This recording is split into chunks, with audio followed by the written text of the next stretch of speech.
Okay, so last time we got through the first 2 pages of the practice exam. Page 3 starts with the income taxes, so that's where we'll start today.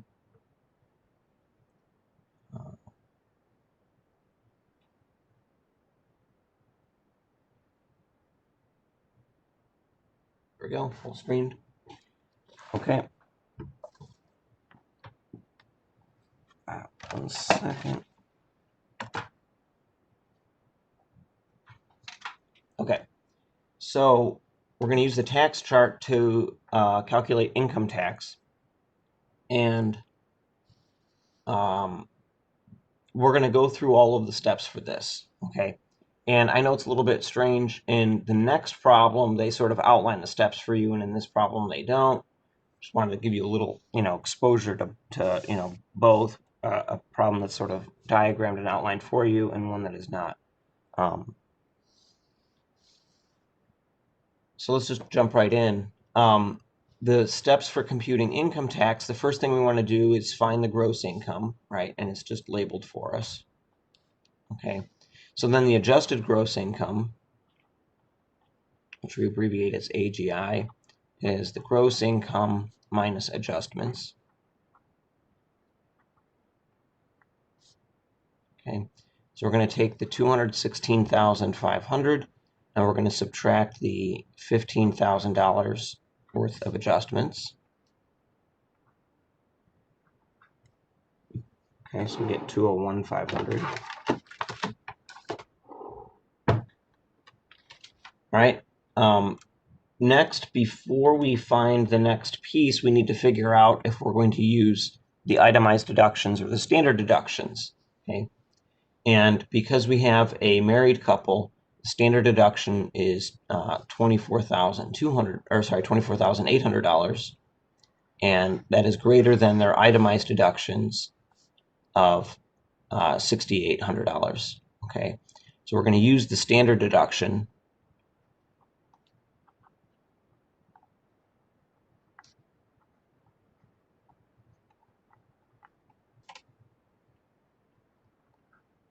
Okay, so then our taxable income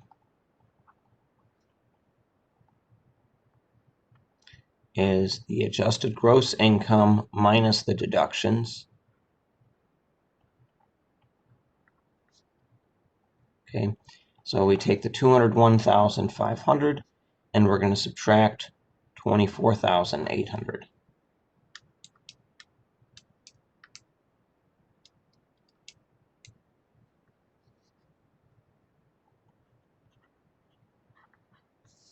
Okay, so we have this $176,700 in taxable income. Okay, and now we go to compute the tax, and what we want to do is look at which tax bracket that's going to fall in. Okay, so 176 falls into this 24% bracket. Okay, so we're going to need to fill up the 10, the 12, and the 22%, and then have a little bit spill into the 24.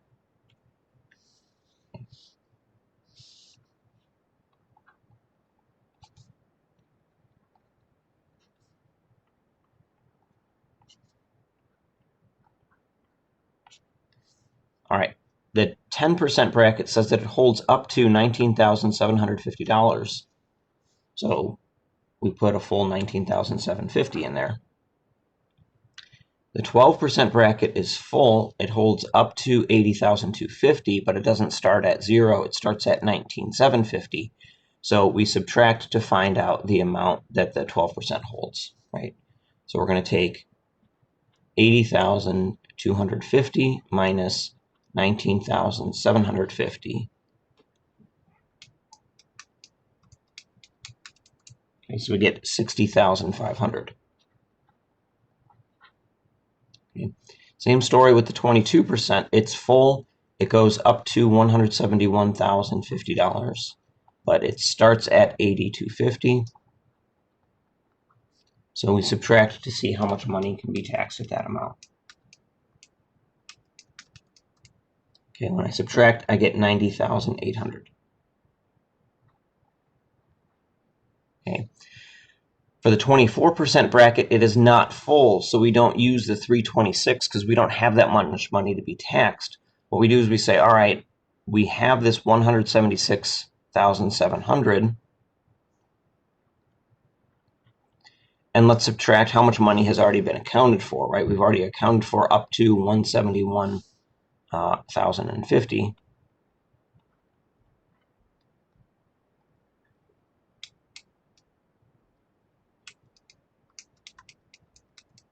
Okay, so we have 5,550. No, sorry, 5,650 in that 24% bracket.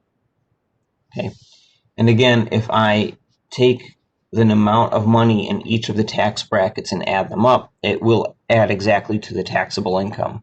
Okay, if it doesn't, then that means I made a mistake somewhere. All right, now we go and apply the tax. So we're going to apply our percent to the amount that is being taxed at that percent. So we'll take 10% of 19,750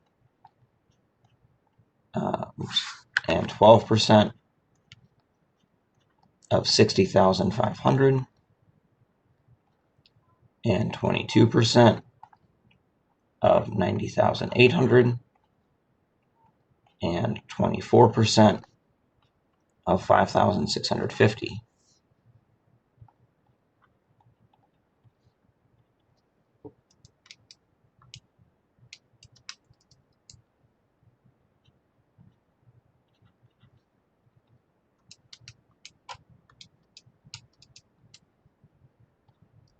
Okay, so I'm just multiplying on each one of these.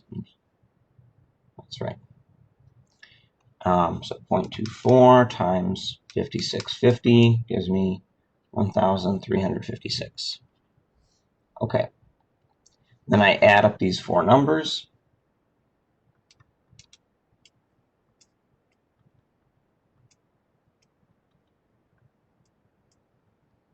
Okay, so you should get $30,567.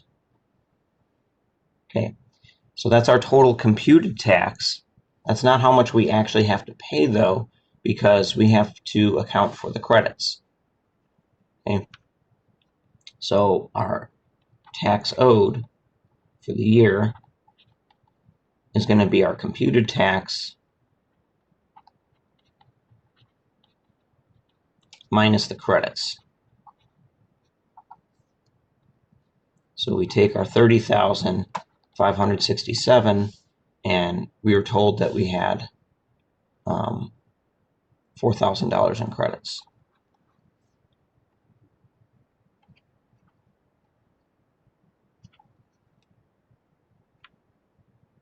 Okay, so that's the total amount of tax that we owe for the year. Now, in this problem, there is nothing else. There's no compute how much, refund or amount that we still have to pay or anything. We're not given any more information, so that's just it, and we're done. All right, any questions on that one?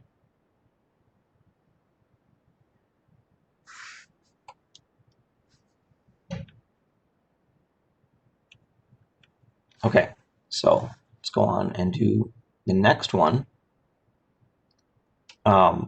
So we kind of have the same idea here, but we have a few more questions that were being asked. Okay. On this one, it says that it's an individual person.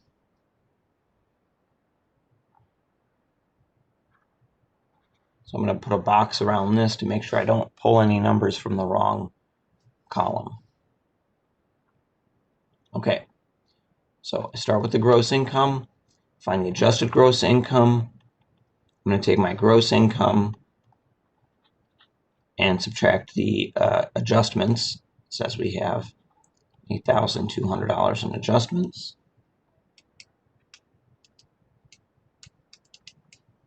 Okay, so I get $69,300. Okay, Next, we have to figure out what we have in deductions. Okay, we're told that they have itemized deductions of $4,800. The standard deduction is bigger than that, so we use the standard deduction.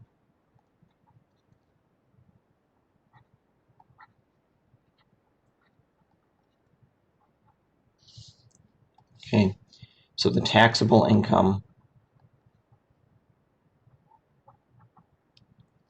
is going to equal the adjusted gross income minus that standard deduction, $12,400.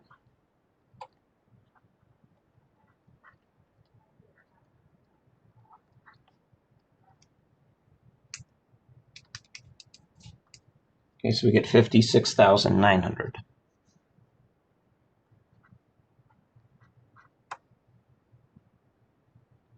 Okay, so then to find the tax owed, we have to break this up into tax brackets. $56,900 will land us in that 12% tax bracket.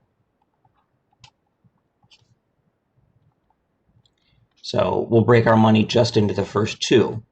The 10% tax bracket is full with $9,875. Okay. The 12% is going to hold the remainder of our money, so we take $56,900 and subtract the $9,875 that is already accounted for. I'll post this answer key up as soon as we finish it. So right after we finish today. The video will take a while to process, but the sheet will be posted up right away.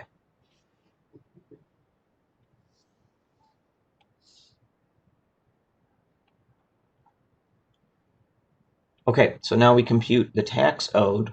So we take 10% of $9,875 and 12% of $47,025.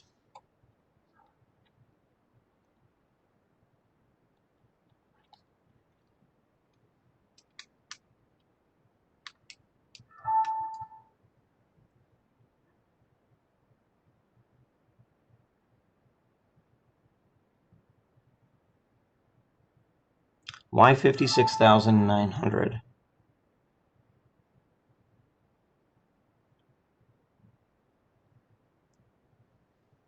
Okay. Oh, my mistake. I should not have scrolled down. I made a mistake here because I don't know why I made a mistake, but I made a mistake. The 56,900 doesn't land us in the 12% bracket. It lands us in the 22% bracket. Okay, so let me back up a little bit. It's the problem with having to scroll down. I wasn't watching it as I was writing.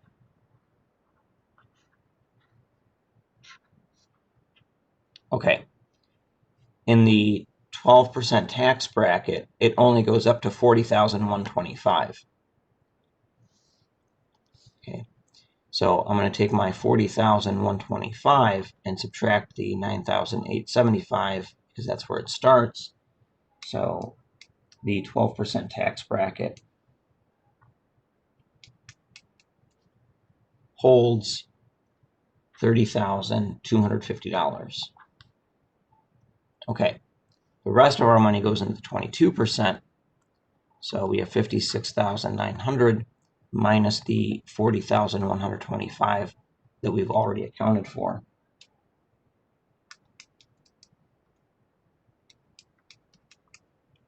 So we get 16,775.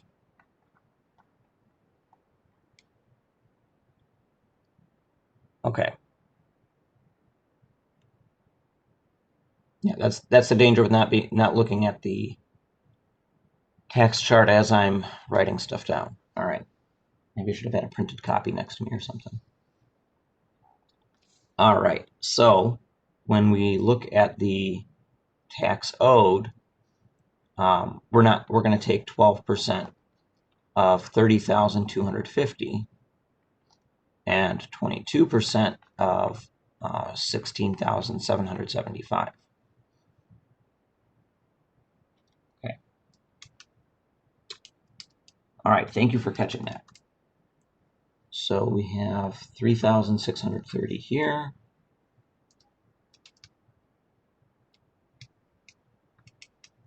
And $3,690.50 over here.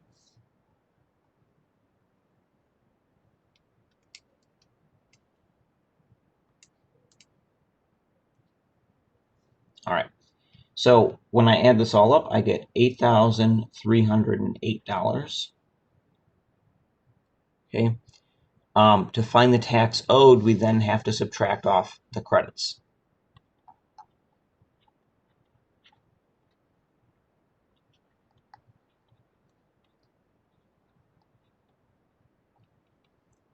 So we have $8,308. The tax credit is $1,000. So our tax owed is $7,308.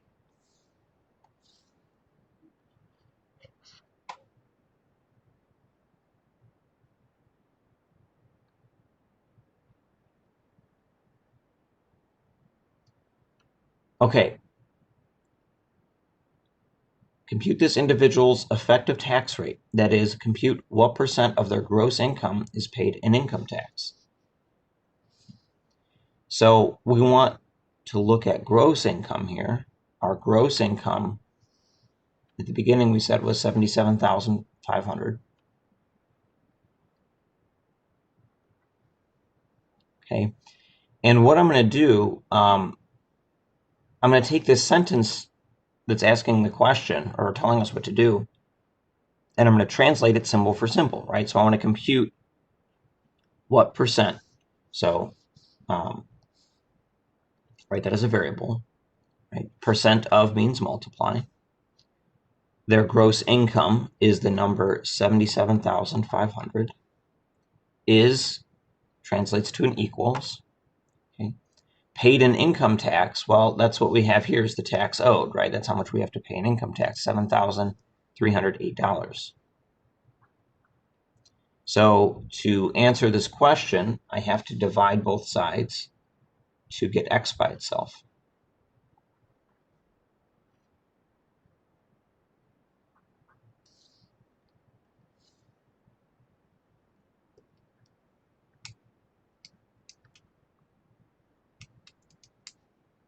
Okay. So when I divide these numbers, I get a decimal point 0.942967742. And because I want to report a percentage, we're going to convert that to a percent by moving the decimal place over. So I get 9.429 and so on percent.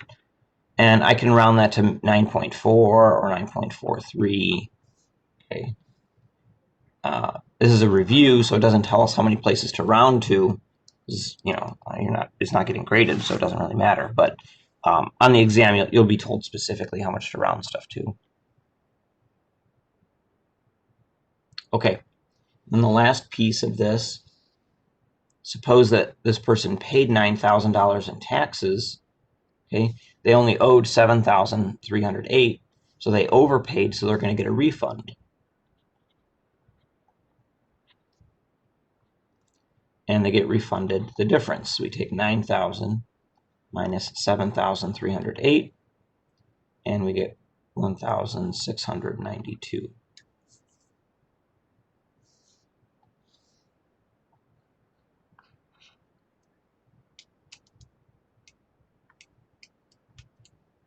All right, any questions over this?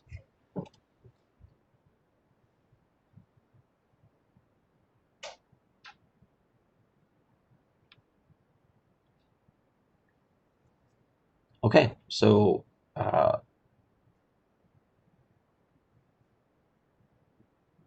that's the taxes that look like the homework. Now let's look at some tax questions that don't look exactly like our homework questions. Okay. So, okay, thanks for showing up for as long as you can. Again, I'll post this whole video up at some point later today, so you'll be able to go through the rest of it if you like. Thank you. All right.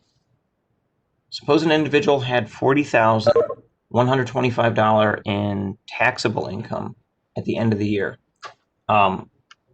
If I look at the tax income table, that's right at the edge of 12%. Okay, so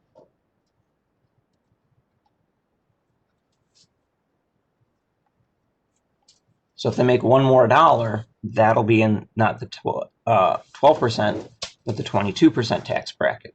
Okay, so it says if they work overtime for an extra $1,000, how much extra tax would they pay? All of that extra $1,000 is going to go in the 22% tax bracket.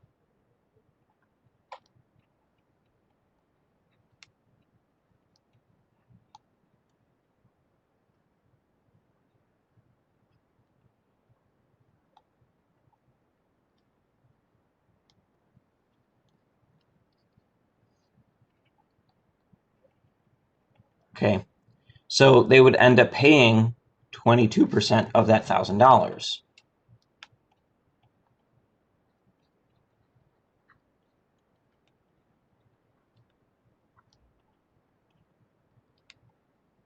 Okay, so they would have $2,200.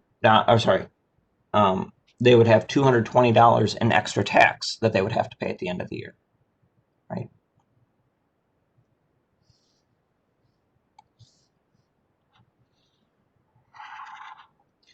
So can someone lose money by jumping into a higher tax bracket? What's important to note here is that although they land in a higher tax bracket, it's only the new money they make that lands in that higher tax bracket. The money they make that they've already made before doesn't change how much it's taxed at, right?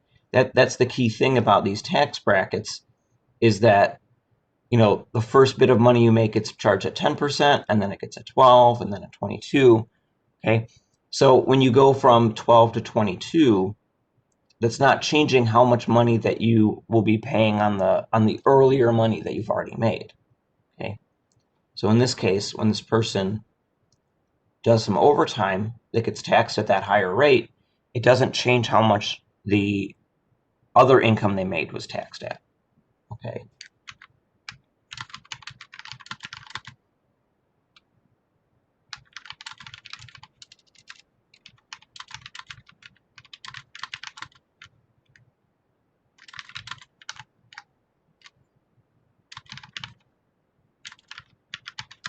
So whether they work the overtime or not,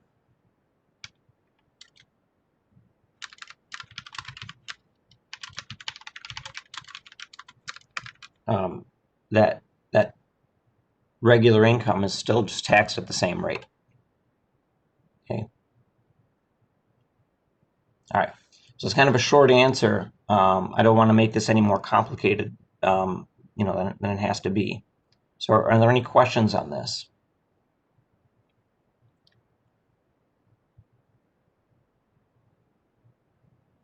All right. If not, we'll move on. Carol wants to set up a trust fund for her daughter so that when her daughter is 25 years old in 20 years, she will have $150,000. Find out how much she would have to invest in each fund now to have $150,000 in the future. So we have our first fund that gives you 7.5% interest compounded quarterly. All right. What I'm going to do here, I'll look at this first example using the formulas, but then what I want to do is switch over and use the finance app on my calculator. I think that I think all the problems are a lot easier using that. Okay. So if I want to use the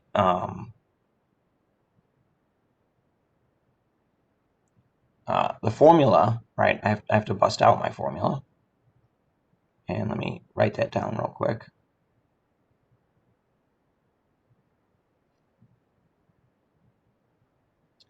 So here's our saving money formulas. And remember, we had two of them, an A equals formula and a PMT equals formula. depending on what we wanted to solve for. If you want to find an ending amount, you use the A equals. In this case, what we're doing, oh, I'm sorry. I made a mistake there, but that was actually a very convenient mistake to make. The saving money formulas, and that's what it looks like we're doing here. These are when we don't have a large sum all at once. This is what we use when we're putting in regular deposits. Okay, so this is the saving money formula, but it's for when we're making regular deposits. That's not what we're doing here, right? This says, I want to invest money right now and have this much in the future, okay? And if I put a lump sum of money in now and then say, how much do we have in the future? Okay, that's our compound interest formulas, okay? And again, I have an A equals and a P equals, depending on what I want to solve for. Since I know the ending amount, I want to find how, excuse me, how much do we need to start with? So I'm going to use the P equals formula.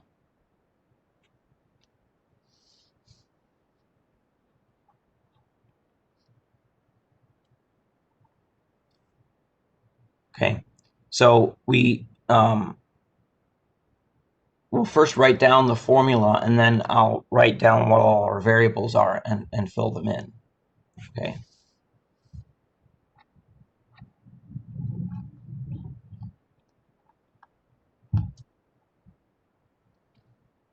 All right.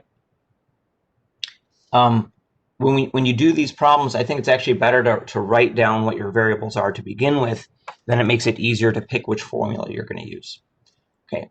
So in the future, 20 years from now, so t equals 20, we want to end up with an ending amount, a final value of $150,000. Okay. Find out how much you would have to invest now. So find the P. Okay. And our interest rate R is 0.075. And our little n is, because it's compounded quarterly, our little n is 4. Okay. So if I plug into my formula,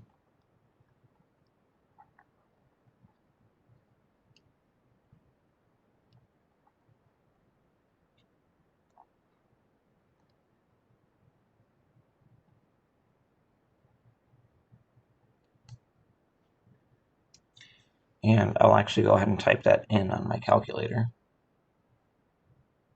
So 150,000 divided by 1 plus 0.075 divided by 4. How's n equal 4 again? So it's compounded quarterly. N is how many compounds there are per year, and there's 4 quarters in a year. So quarterly will give you a 4. Monthly gives you 12. Okay. Semi-annually is twice a year, so that would be 2. Daily would be 365. I don't think that we'll run into any other compounding periods than those. Okay, so I type that formula in, and I get $33,937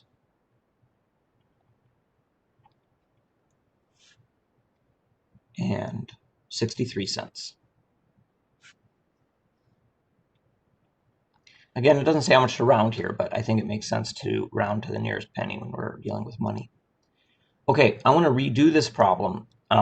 If you're reading through and you write down all your given information, okay, when you go to your Finance Solver app, if you start by entering the information that you have, then you just go to the piece of information you want and hit solve, and you completely skip that step where you have to determine which formula to use. I'm going to let you know a little secret. When people take the exam, if they're working with formulas, picking which formula to use is usually the part where people make mistakes, right? That's the most common place to make a mistake. Okay. So if you can skip that, then you'll probably do a little better. All right, so we have to be careful here. On your calculator on the app, the capital N is little n times t. So this will be 4 times 20, right?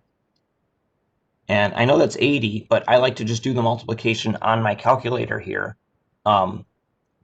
Because oftentimes if it's monthly, right, 12 times stuff, you don't want to make a mistake or have trouble. And your calculator's already being used to do this finance app. So, okay, our interest rate we enter as a percentage, not a decimal. That's the other thing that we have to be careful of. PV is what we're trying to find, so I'm going to skip over that. Payments are 0.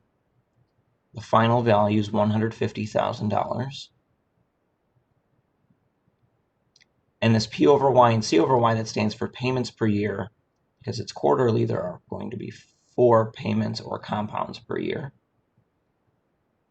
So I go back up to present value, and I hit solve, and I get that same number. It's a negative. Remember, ignore the negative. But we get the same $33,937.63. Okay. For the second part, if the savers fund compounds daily at 7%, if I'm using the finance solver, the only things that change are the interest rate changes to 7%, and the little n changes to 365. Okay. The same is true of the formula, only those two things change, but you kind of have to retype in the whole formula. So here what I'm going to do is I'm going to go up to the interest and say, no, it's going to be 7 now, and I'll go to the P over Y and change it to 365. And then I hit solve again. Oops. I also need to change the n, right? Because that's n times t. So I want that to be 365 times 20 years.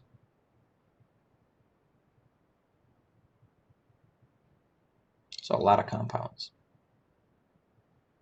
Okay, so then we get $36,994.51.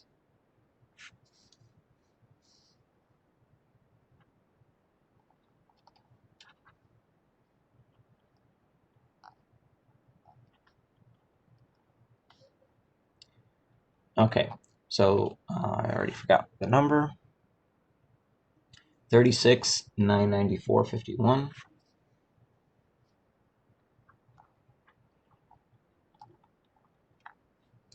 All right, and now we have to think a little bit.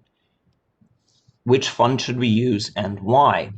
And what we want to do is look at sort of the bigger picture, what's going on. In 20 years, we want to end up with $150,000. So for both of these options, at the end of 20 years, we're going to have the same $150,000, same result. The question is, how much does it cost us now to get that result in the future? The life fund will cost us $33,900. The savers fund will cost us $36,900. So it's roughly $3,000 more to get the same ending result using the savers fund, right? Okay. The only thing, at the end, we have the exact same ending amount. So the only difference between these is how much do you put in at the beginning. I would rather put in less money at the beginning to end up with $150,000 than putting more money in the beginning to end up with $150,000, right? So she should use the cheaper of the two options,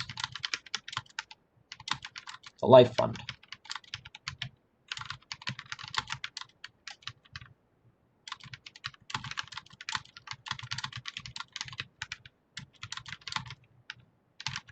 Okay, costs less now to get the same result in the future.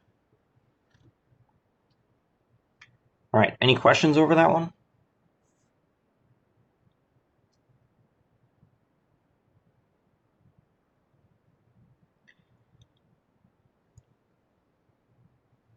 Okay, Dan wants to start saving for graduate school. He wants to have $20,000 in 4 years. How much does he have to contribute monthly to his investment fund if he can expect to earn 8.25% interest compounded monthly? Okay, the key word here is that he's contributing monthly. So if you're using a formula, that's the key that lets you know that you're using this saving money formula where you're putting in money, right, or a deposit on a regular basis. Okay.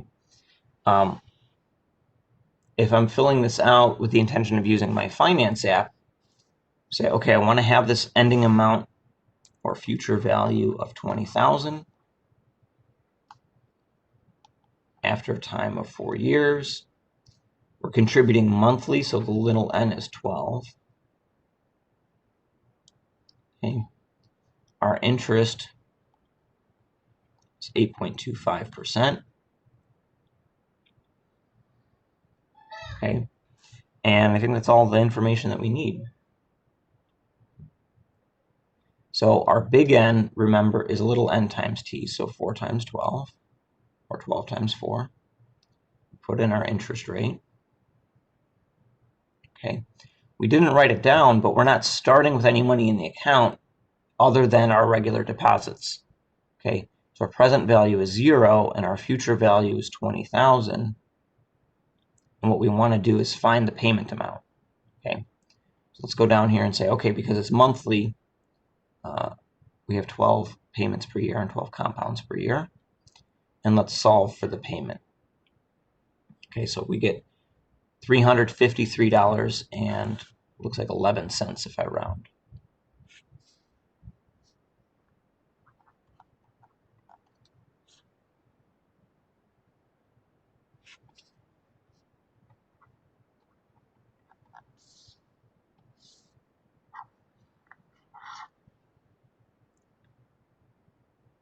All right, and I think that's it for that one.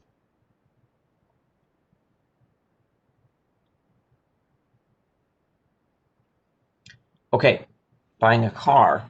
If we were using formulas again, we would go straight to the borrowing money formulas, right? But again, I'm gonna use the Finance Solver app instead when I demonstrate this. Suppose you're thinking about buying a car. You're trying to decide between a new car and a used car. The new car cost $37,000, will be financed with a 5-year loan at 7.29%. Okay, find that monthly payment. Right. So the amount that we're borrowing is $37,000. Okay. Our interest rate is 7.29%. I want to find the payment. Okay, it's not written here explicitly, but when we have a loan, the loan is over when we owe $0. Okay, so the future value of the loan is 0. Right? We start by borrowing money now, and we pay it down until we don't owe any more money anymore. Okay, it says a monthly payment, so we know that little n is 12, and it's at a 5-year loan, so t is 5. So when I go to my calculator, under capital N, we'll do 12 times 5. We put the interest rate, 7.29%. We're borrowing $37,000. I'm going to skip over payment for now. Future value is 0. It's monthly, so the 12 is okay. We go back to payment and hit our alpha and enter to solve. We get $773.72.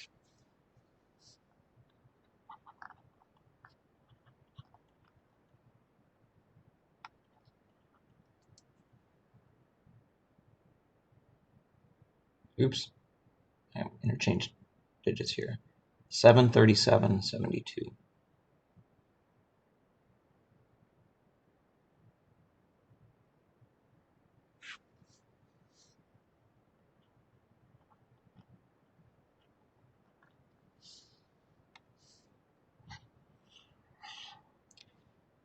Okay, for the used car, we will borrow less.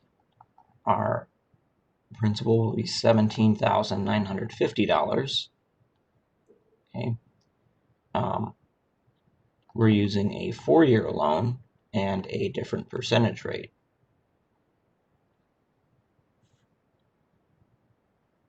Okay.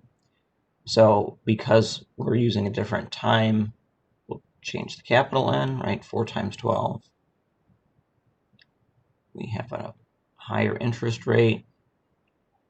We have a lower starting value. Okay, so now the future value is still 12. Everything else is good. So we solve for the payment amount, and we get $439.06.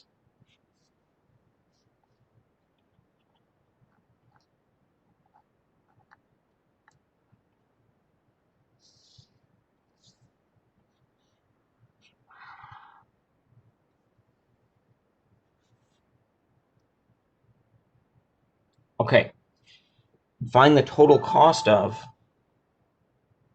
bring the calculator app up again.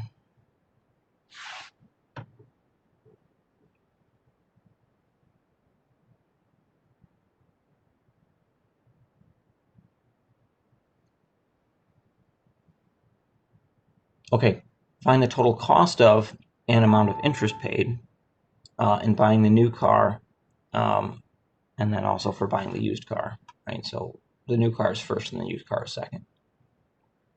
Okay. If we had a down payment, we would want to make sure that we include that. And in this problem, there isn't a down payment, okay? But I'm going to mention that because, when you're going through and you see this, total cost, you want to look at the sum of all your payments plus whatever money that you spent right away. Okay, so if it's with a house, you make sure you add in all of the closing costs and anything that was paid on that first day. Okay, so the total cost is going to equal the down payment, okay, plus all the monthly payments.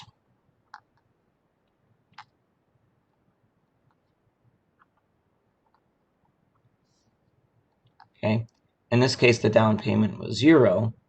The monthly payments, we have to take our monthly payment, $737.72, multiply it by, we make 12 of those per year, and for the new car, our time was 5 years, so we're going to be making that payment over 5 years.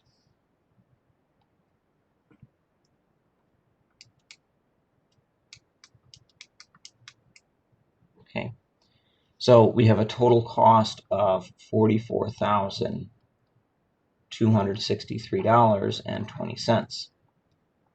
Okay, the way to think about the interest is not by using a formula, but to think, okay, I have a car that said it cost $37,000. The amount of money that I paid is going to be that $37,000 plus whatever interest I had to pay because of my payment plan. Okay.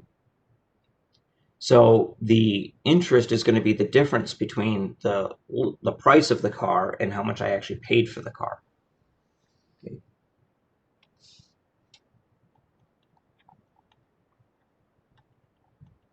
So the interest is this difference, $44,263.20 minus the $37,000 that we agreed the car cost. And we get $7,263.20.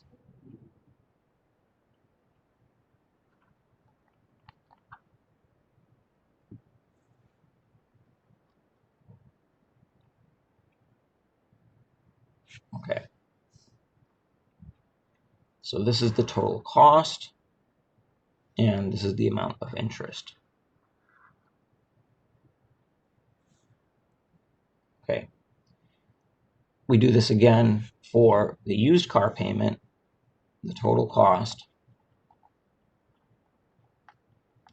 is going to be the 0 that we paid down plus our monthly payment, $439.06, that we make 12 times a year for 4 years.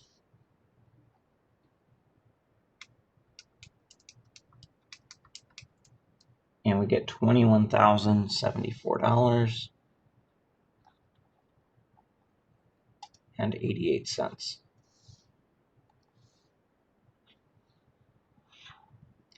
The used car, we agreed that the price was $17,950. So if I take that difference, I'll get the interest.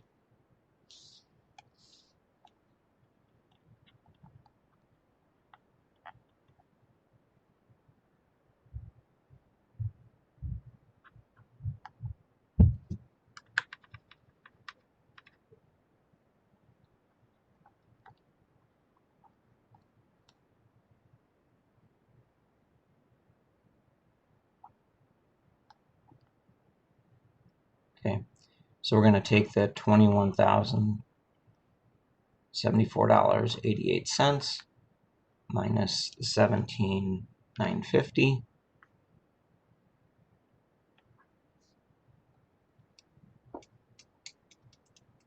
And we get $3,124.88.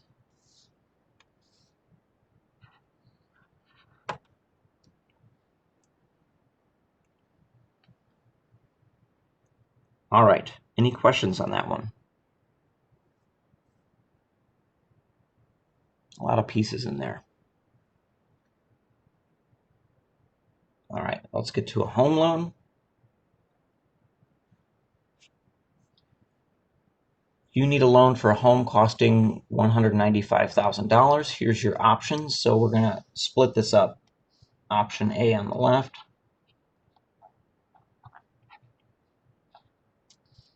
and option B on the right. Okay. Option A is a 30-year fixed mortgage, right? So our time is 30 here. At an interest rate of 4.3%. Okay. With 5% down. So our down payment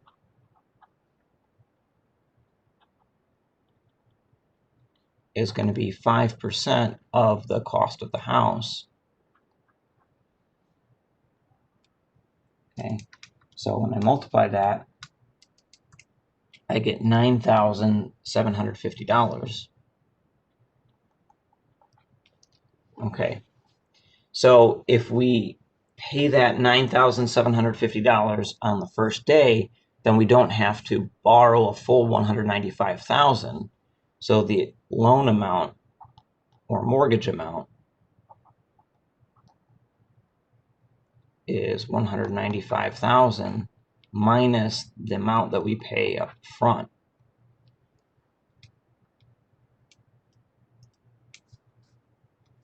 Okay, so we get $185,250.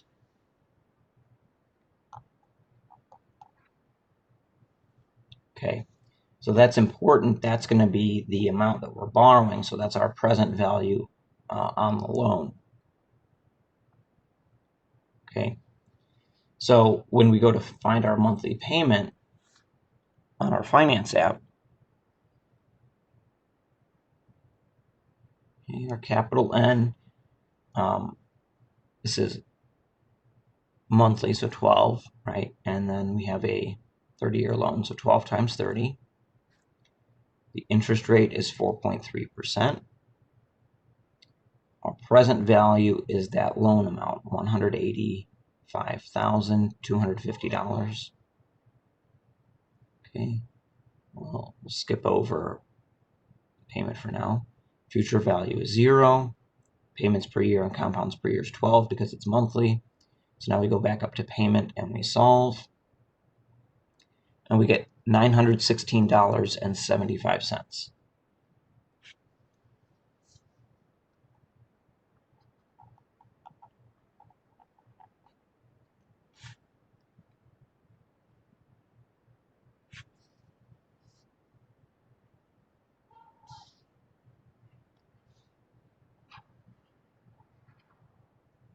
Okay. For option B, it's a 15-year mortgage. So T is 15. The interest rate is going to be less at 4.1%. Okay. But we have points, right? So our down payment is now 3% of our cost of the house. Okay, so we take 3% of the $195,000, and I get $5,850. Okay, so that means that we need to finance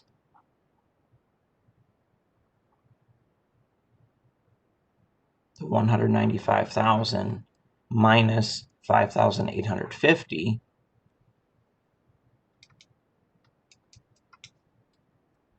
Okay, so I get $189,150. Okay, and then we have to compute the points.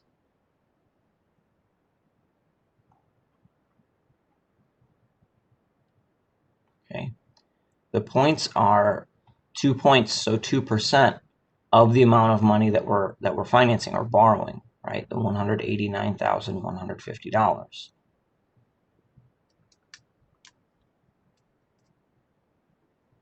So we get $3,783.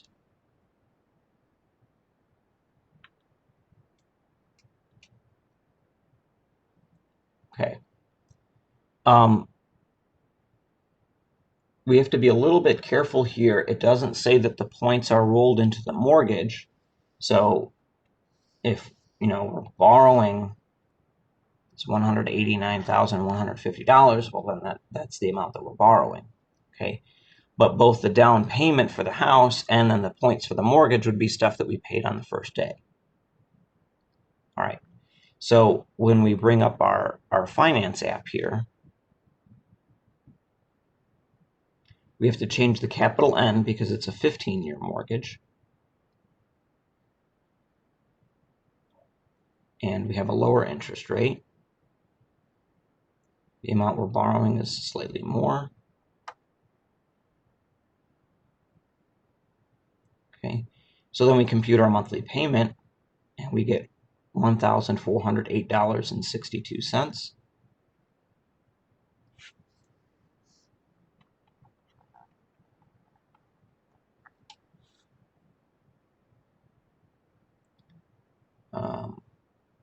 $1,408.62.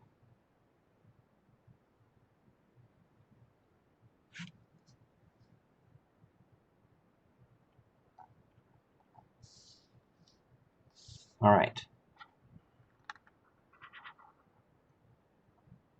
Any questions on that so far?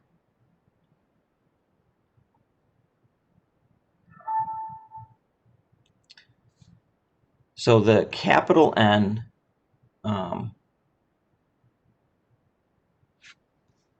remember that capital N is little n times T, and for option B, we're using a 15-year mortgage. Okay, so I have 12 times 15. That gives me the 180.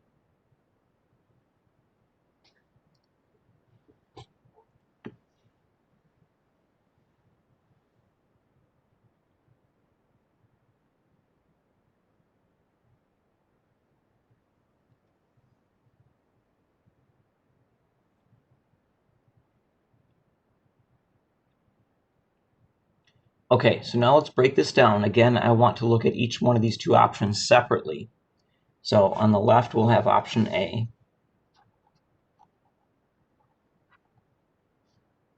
Determine the total paid for each, considering closing costs and total amount paid over the term of the loan. Okay, so our total paid, we paid $9,750 as a down payment, and then we made a regular payment of $916.75, 12 times a year for 30 years. Okay.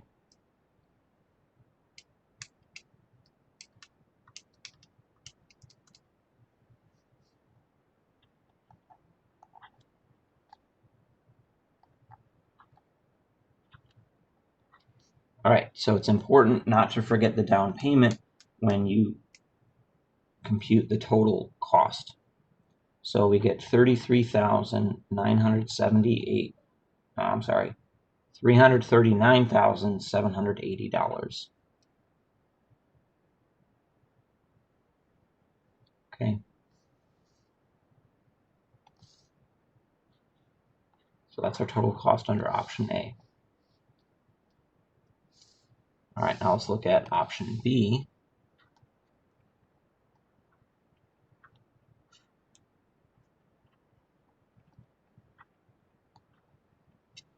So we made a down payment of $5,850. We also paid $3,783 in points that were not rolled into the mortgage, so we just had to pay that. And then we made our monthly payment, $1,408.62, 12 times a year for 15 years.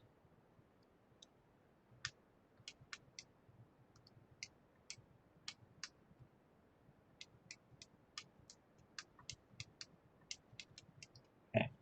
So I get a total cost here of $263,184.60.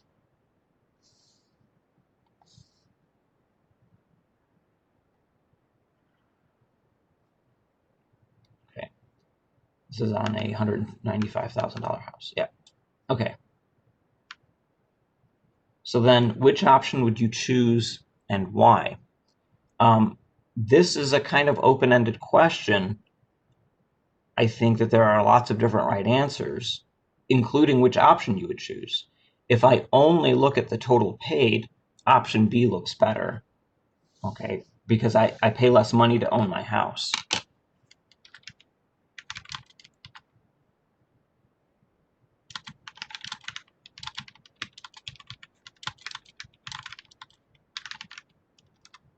Okay, but if I look at the payments, option A is a much smaller monthly payment.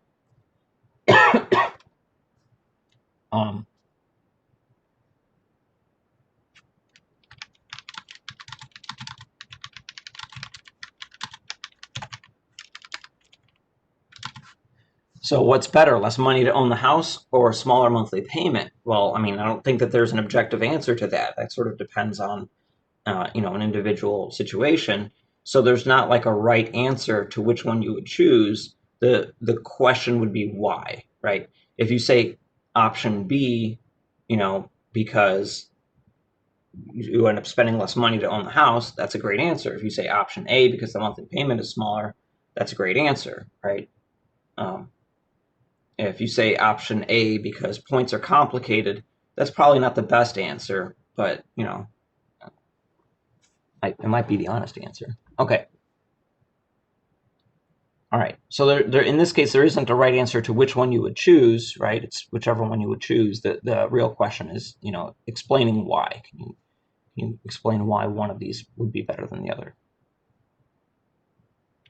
All right. Last question is filling out stuff for a credit card. Okay. So we have a credit card that had a $3,003.36 previous balance. Okay. So on the first day of the month, we'll say, all right, we have this $3,003.36. Then we make a payment. So the payment is a credit. So we take away from our balance. I'm going to take my $3,003.36 and I'm going to subtract off $2,503.36 so that I owe an even $500 left. I didn't pay off the whole thing. I left $500 on. All right. Then we charge some gas, so we add $56.21. Then we have another charge for groceries of $256.32.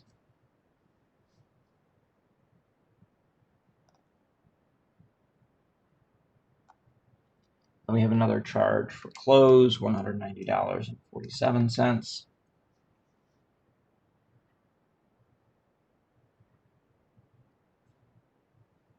And then our billing period runs out. So we say, okay, that's fine, we're done. When we're computing average daily balance, it's helpful to know how many days we had each of these balances. So this first one we had from the 1st to the 8th. If I subtract 8 minus 1, I get 7 days. From the 8th to the 16th, if I subtract, I have 8 days. From the 16th to the 25th, if I subtract, I get 9 days. From the 25th to the 29th, if I subtract, I get 4 days. Okay, we have to be very careful with the very last one, though. So if I subtract 29 and 30, I get 1 day, but then I will never have counted November 30th as a day. So I want to count the 29th, and I also want to count the 30th. Okay, so if you add up your total number of days here, that should be the number of days in the month. Okay, November has 30 days. So if I take 7 plus 8 plus 9 plus 4 plus 2, I get 30 total days.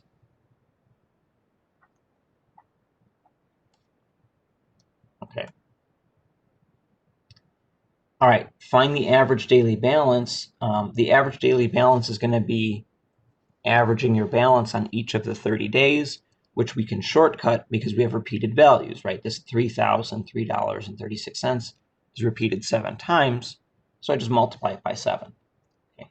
So the average daily balance is going to be the $3,003.36 times 7 plus 500 times 8 plus 556.21 times 9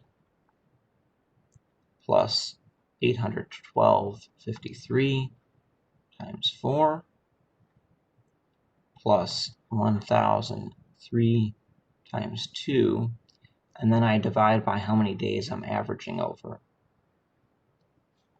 And there are 30 days in this month.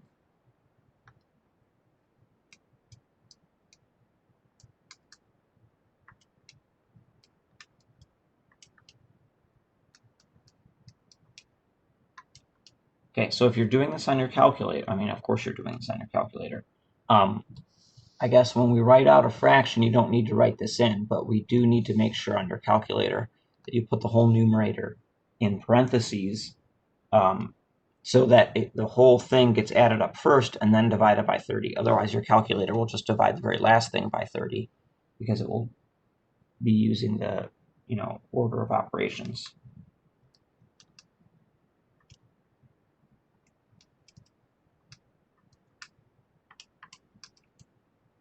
Okay, so when I add all this up and divide by 30, I get $1,176.18.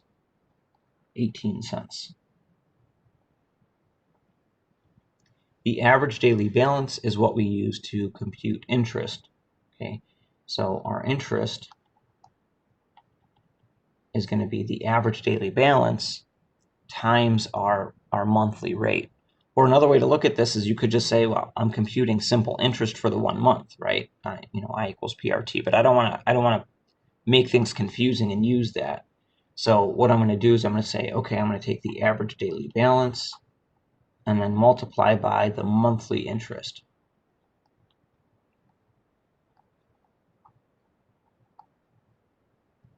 Okay, so we have $1,176.18, and we have this 19.2% interest rate, so that's 0.192. But if I divide that annual interest rate by 12, that'll tell me how much interest I should get per month.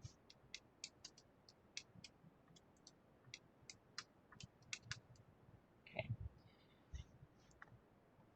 So when I take my average daily balance times the 0.192 over 12, I get 18.82. Okay, so that's how much interest we accrued. So what's the balance due? Our ending balance was $1,003, okay, and then plus our interest. Okay, so we want the ending balance plus interest.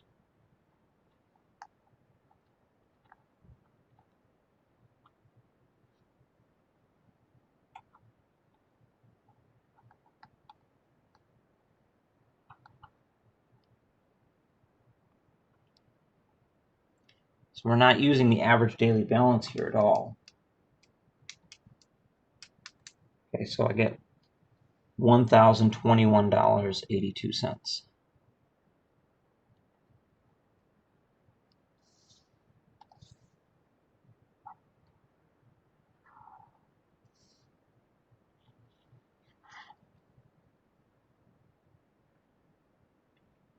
All right. I think I said last question earlier, right? Misspoke. This is our last question. Suppose you have a credit card with a 21% annual interest rate. If you have a $2,000 credit card balance, we're going to assume that's also the average daily balance, and make a minimum payment of $55, what percentage of your payment is interest? Well, first I need to figure out how much interest do I have. I'm doing class right now. Okay, so first, how much interest do we pay? Right? So what I want to do, just like we figured out interest before, take our $2,000, we're assuming that's also the average daily balance, and we're going to multiply by our interest rate, 0.21 divided by 12.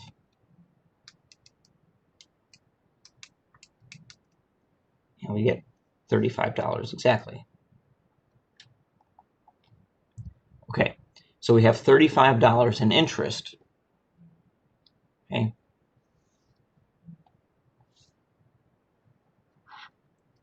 Now the question part that we're asking, what percentage of your payment is interest?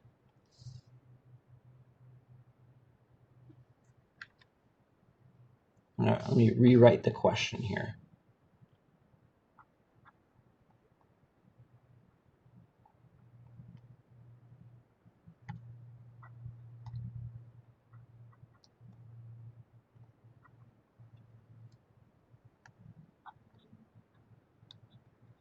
Okay, I had to squeeze it in at the end, sorry about that. But what I think helps in figuring out what I want to divide from where, whether I want to divide or multiply or add or what it happens to be, is to take the question that I'm being asked and see if I can translate that into a math equation.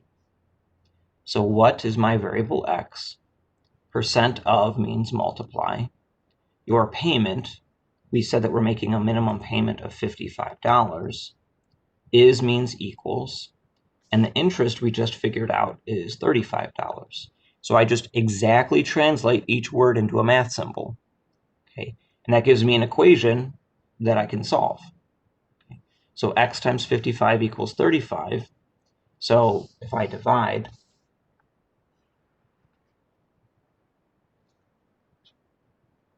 both sides by 55, then I'll get x by itself. So x is 35 over 55. When I divide, I get 0.636363.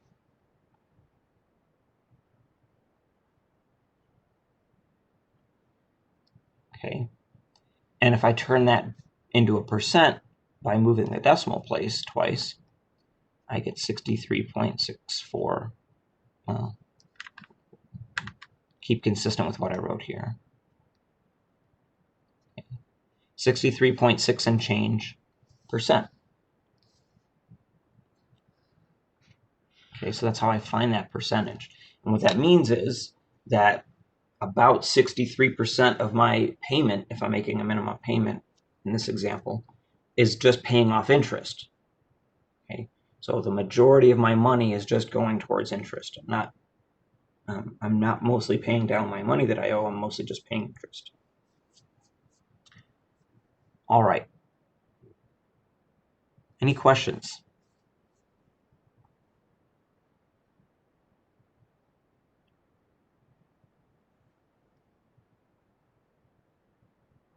Okay, so let's stop recording.